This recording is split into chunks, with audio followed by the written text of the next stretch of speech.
Welcome, everyone. Let's just jump right into this explainer. Today, we're decoding something absolutely crucial in today's digital age, and that's the foundational blueprint for creating ethical, effective financial educational content.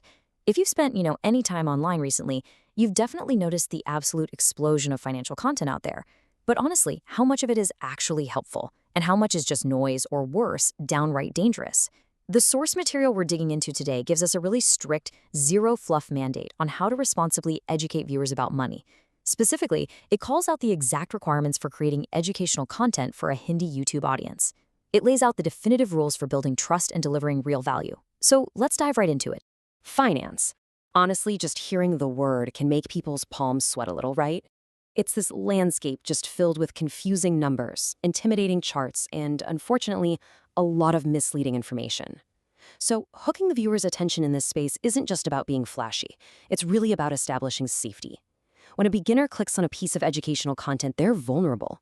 If we throw complex theories at them, they're going to panic and click away. And if we give them bad advice, well, they could lose real, hard-earned money. So the absolutely critical question here is, how do we teach this safely? How do we build a bridge over that intimidation factor? Well, our source material provides a brilliant, structured blueprint to navigate this exact minefield, so we never mislead beginners. Let's look at the first major rule. Okay, so that brings us to Pillar 1, accessible language and tone. Notice the stark contrast we have here. On one side, you have standard industry jargon. These are the words that make financial experts sound incredibly smart, but they completely alienate a beginner. On the other side, simple, everyday language. Our source has a super strict pedagogical directive about this. Keep the language incredibly simple. The text explicitly mandates that when you're crafting content, like for a Hindi YouTube audience, you literally have to translate these complex, high-level financial concepts into beginner-friendly terms. If you're throwing around words like liquidity, amortization, or arbitrage without an immediate, plain-spoken translation, you've basically failed your audience. Your goal isn't to sound like some Wall Street banker. Your goal is to be understood by the everyday person who just wants to manage their savings a little bit better. But keep in mind, using simple language does not mean talking down to your audience. And that brings us to the tone. The source states the tone absolutely must be beginner-friendly and professional. This right here is where the magic balance happens. The content has to warmly welcome absolute beginners. They should feel like they're just sitting in the living room having a cup of coffee with a highly knowledgeable friend. However, as the educator, you have to simultaneously maintain a really professional and trustworthy tone. Why? Because you are talking about their livelihood, their security.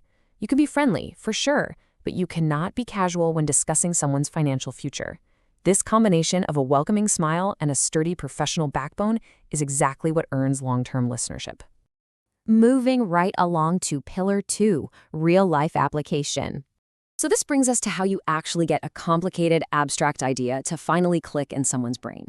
The source gives us a straightforward, completely non-negotiable process. Step 1, isolate the financial concept. Step 2, and honestly this is the vital bridge, find a real-life analogy. And Step 3, teach the audience using that analogy.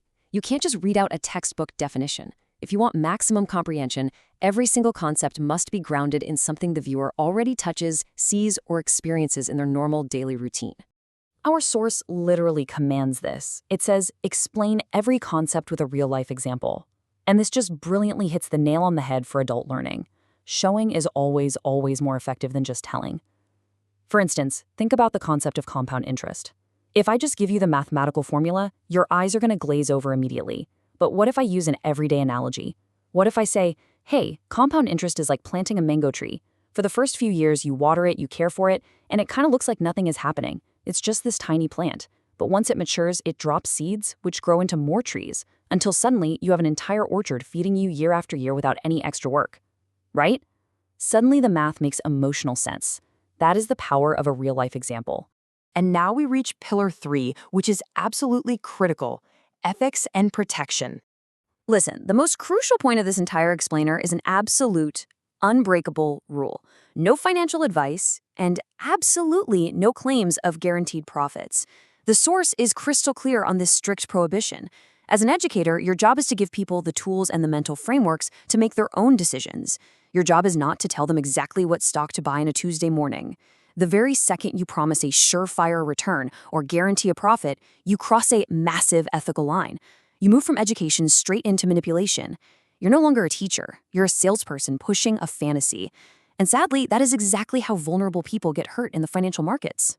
Let's quickly walk through this definitive checklist of ethical boundaries to summarize what we've learned so far. These are the guardrails that actually build long-term trust with a digital audience. Let's start with the do's. Do focus entirely on educating.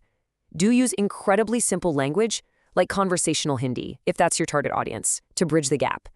Do provide rich, real-life examples for every single concept. Now for the don'ts. Do not, under any circumstances, guarantee profits, and do not give direct, personalized financial advice. Digital audiences are smart, you know? They will quickly figure out who actually wants to help them grow their knowledge and who's just trying to exploit them for quick views. Staying strictly on the do side of this list is your compass for integrity. And to really enforce that safety and integrity, we have the final strict requirement from our source material, the risk warning. This is a mandatory disclaimer that openly acknowledges the potential for financial loss. Honestly, think of this exactly like wearing a seatbelt before driving a car. You don't put a seatbelt on because you plan to crash, right?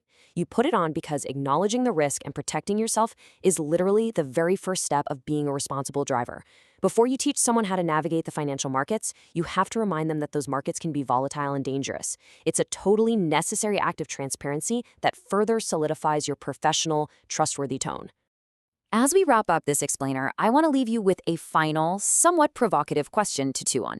Are you ready to educate responsibly? Because being a creator in the financial space isn't just about understanding numbers. It carries an immense, real-world responsibility. You literally have the power to influence someone's financial destiny.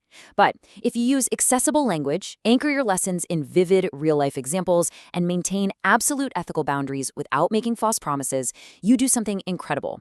You don't just create content. You create clarity. You empower people to take control of their lives safely. I really hope you found this breakdown as fascinating as I did. Keep learning, keep questioning, and use these principles to go out there and make a real impact.